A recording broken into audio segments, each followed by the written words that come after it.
Ibang bansa. Yung ate mami Joy, ah. Mami, Ayun makakampo ko. guys, si Myla. Yung ulam niya is bagoong. Galing po ito sa ibang Si bansa. Loveling Joy, alubebe na may mantika. Ayan guys. Wala kaming ulam. Kaya yan, nag-ano sila ng ulam nila kasi gutom na sila. Yan. Ganyan kahirap ang inyong kamarites. Pag naman kinaya yan, Ayan, makasando-sando ko. guys.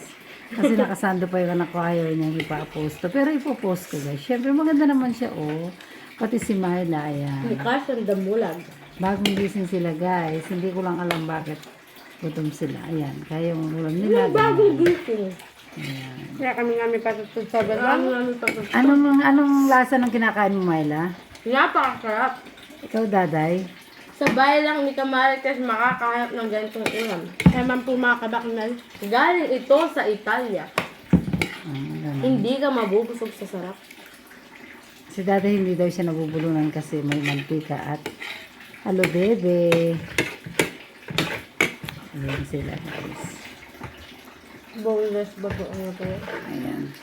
Ang isa boneless bagoong, yung isa bagok or alamang. Hindi. Mabong. Ayan.